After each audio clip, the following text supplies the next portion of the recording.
Hello. Arvind గారా? Hello, ఎవరండి? నమస్తే అండి. నా పేరు అనిత. నమస్తే అండి, చెప్పండి మేడం. సార్, బండి సంజయ్ గారు అబ్బాయి చేసిన పనికి మీరు అసలు ఒక్క మాట కూడా ఎక్కడ మాట్లాడలేదు తప్పని.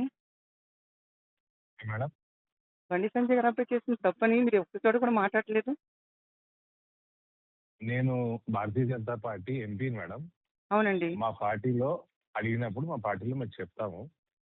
అంటే బయట ఎక్కడ అన్యాయం జరిగిన మాట్లాడాలో చోట అక్కడ మీరు మాట్లాడతాం. అన్యాయం జరిగిన చోట ఖండించరా మీరు? మేము ఖండించాల్సిన చోట ఖండిస్తామండి. ఖండించేది ఉంటే ఖండిస్తాము. మీరు ఎప్పుడండి? ఎవరు? అనిత అంటే మీరు ఎక్కడి నుంచి ఫోన్ చేస్తున్నారు?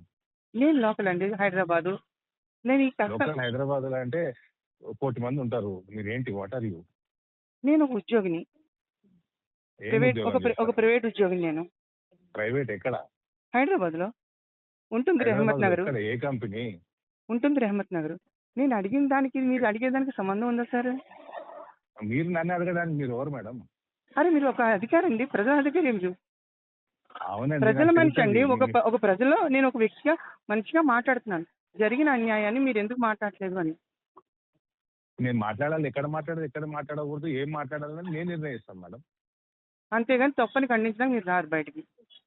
నేను ఖండించలేదా మీకు ఎట్లా తెలుసు మేడం?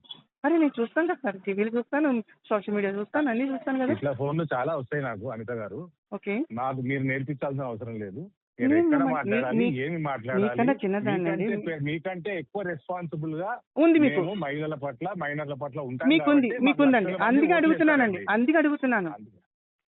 సో మా బాధ్యత ఏందో మీరు చెప్పాల్సిన అవసరం లేదు మేడం. నేను బ్యాచ్ మా చెప్పట్లేదు సార్. బాధ్యత ఎక్కడ మేము జరిగిన ఆ తప్పు బాధ్యత తప్పు అని ఎందుకు ఇప్పటి వరకు మీరు implement ఖండించట్లేదు? ఎక్కడ అది మీకు తెలియదు.